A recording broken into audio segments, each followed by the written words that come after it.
I'm going to ask you a question. You can view this as an experiment. You don't need to answer out loud. Here it goes. What words come to mind when I say Israel?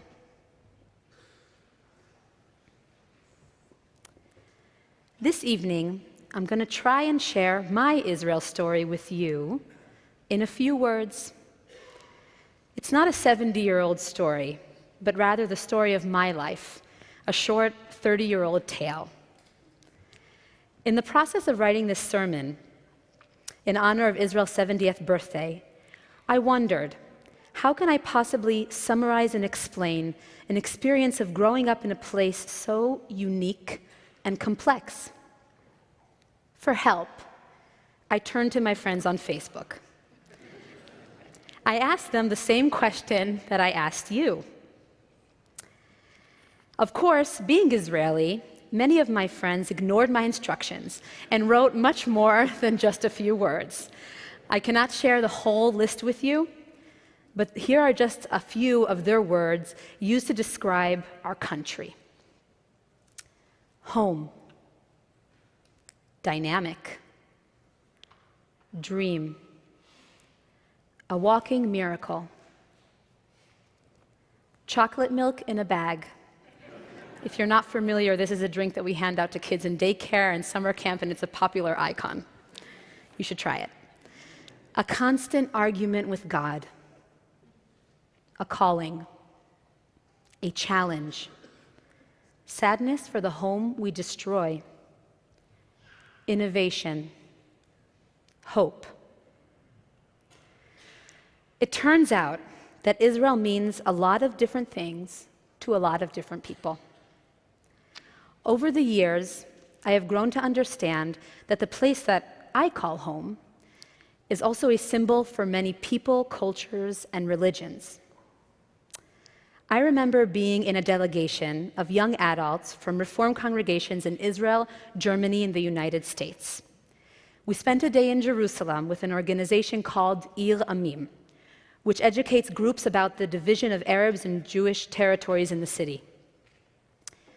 While the guide was pointing out various borders, neighborhoods, and checkpoints, I was sharing with my new friends personal landmarks. You see that street over there? That is where I had my first kiss. And right beyond that mountain is where my first boyfriend used to live. And that purple area on the map, that is my parents' house. You see, life in Israel holds a constant tension between symbolism and reality, history and modern life that can be challenging. But it is also what makes Israel thrilling and inspiring to me. I have learned that in between ordinary life and romantic ideas, there are endless opportunities for meaningful experiences.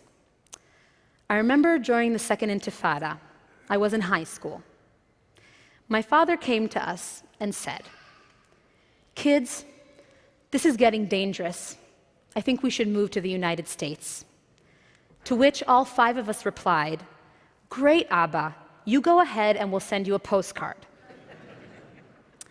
If the world was black and white, then surely we would be on board with my father's plan, who, just for the record, never left Jerusalem.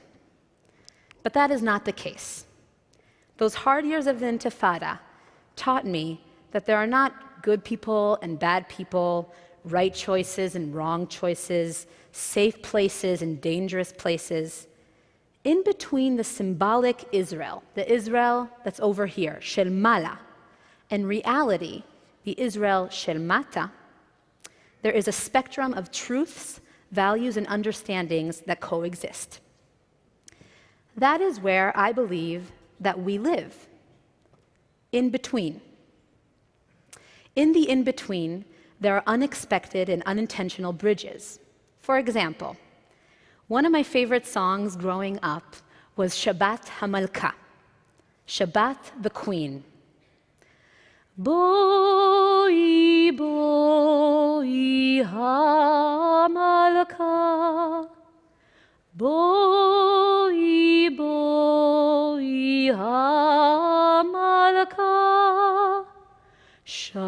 Shalom Aleichem, Malachei HaShalom.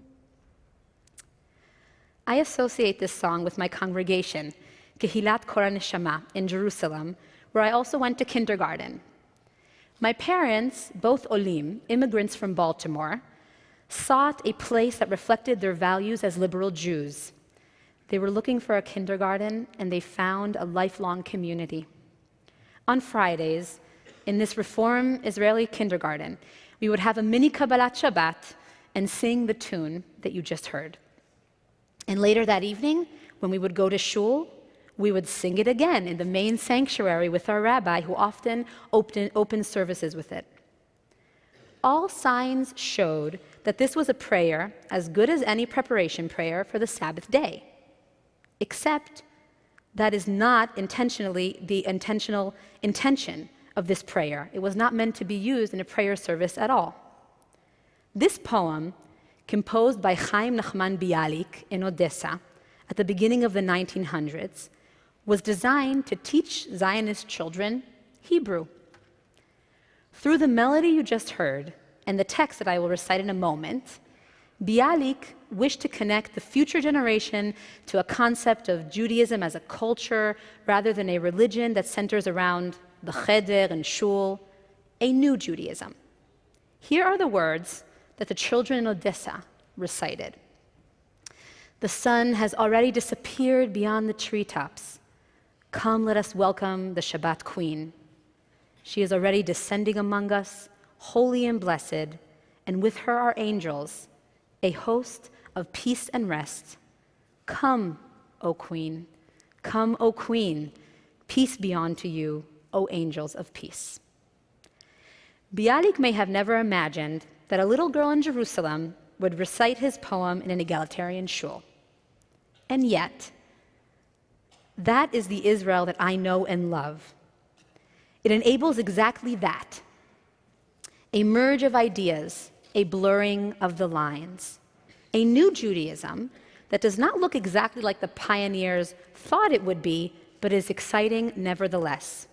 This is why my composing partner, Boaz Dorot, and I decided to revive and reinterpret this text for prayer.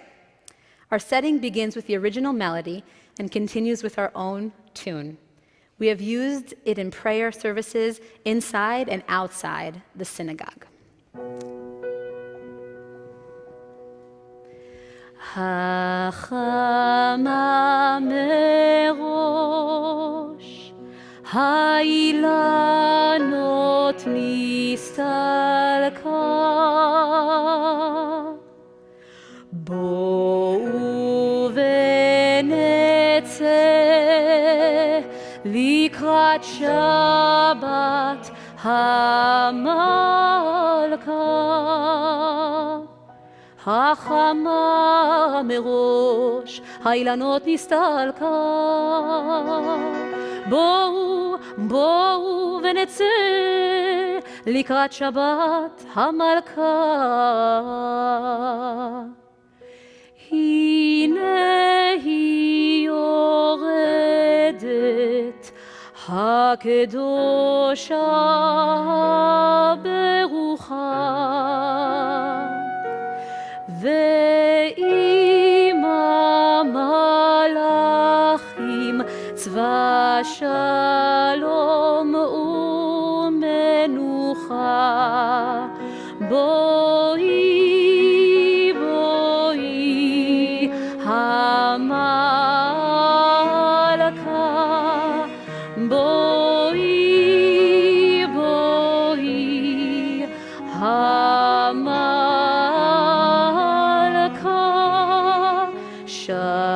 Shalom Aleichem, Malachei HaShalom.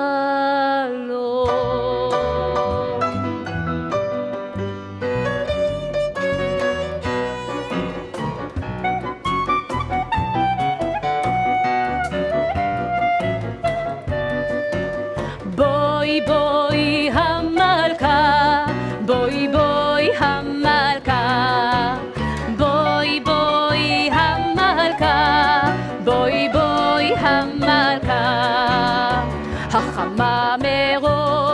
האילנות נסתלקה, בואי בואי המלכה, בואי בואי המלכה, בואו ונצא לקראת שבת המלכה, בואי בואי המלכה, בואי בואי המלכה, הנה היא יורדת הקדושה הברוכה, בואי בואי המלכה, בואי בואי המלכה, בואי בואי המלכה, בואי בואי המלכה, בואי בואי המלכה, בואי בואי המלכה, בואי בואי המלכה, בואי בואי המלכה. Yes. The blur of sacred lines works both ways. While secular poems have found their way into the synagogue, sacred prayer poems called piyutim have burst outside the walls of synagogues into the heart of Israeli culture and reshaped what we consider to be the canon of Jewish and Israeli music. It is no secret that when Mizrahi Jews first immigrated to Israel, they were confronted by an Ashkenazi normative society established by the earlier waves of immigration. Thus, many of their cultural treasures, including the rich traditional settings they sang to piyutim, religious poems, were silenced. The Western ear could not comprehend the depth of sound, the unfamiliar rhythms and tones. These melodies and texts were perceived as primitive and non-compatible with the secular Ashkenazi mainstream. In the past few years, a movement of Mizrahi activism has emerged, petitioning to reclaim their identity by making piyutim accessible to the wider Israeli society.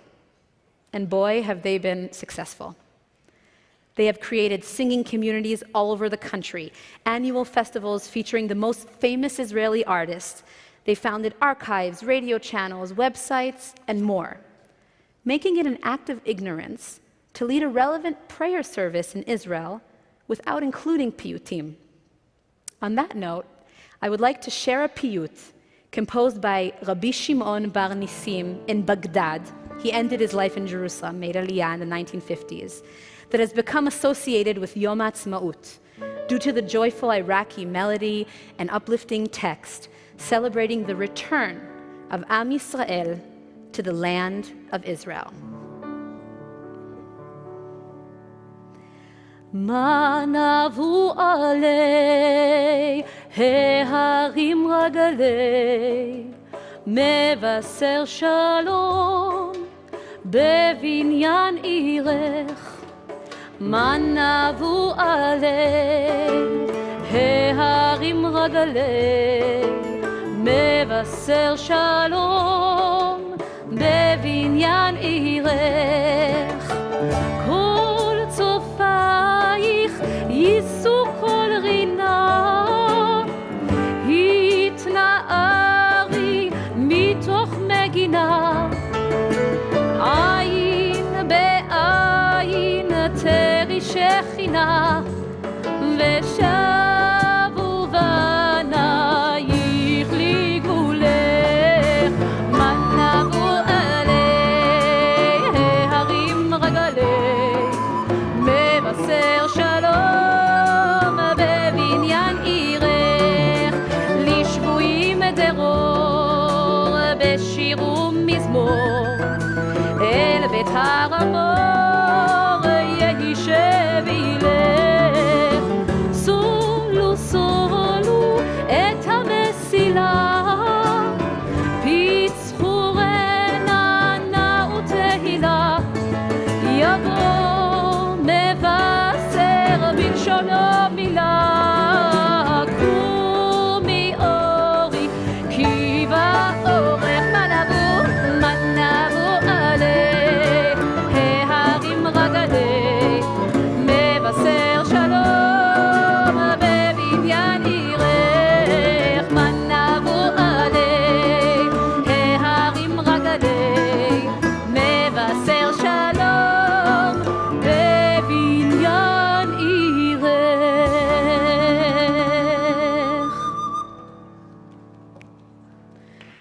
You can clap. It's a great melody and a great text. This Jewish renewal in Israel has provided entry points to cultures and worlds I could not imagine existed. My husband and I came from very different backgrounds. My parents made Aliyah from the United States, and his from Iran. And yet, 4 years ago, when we started dating, it was a Persian piyut that brought us together.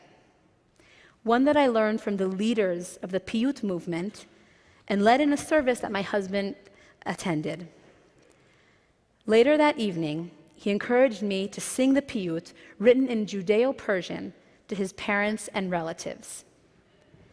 Before I sang the piyut to them, there seemed to be a world of differences between us.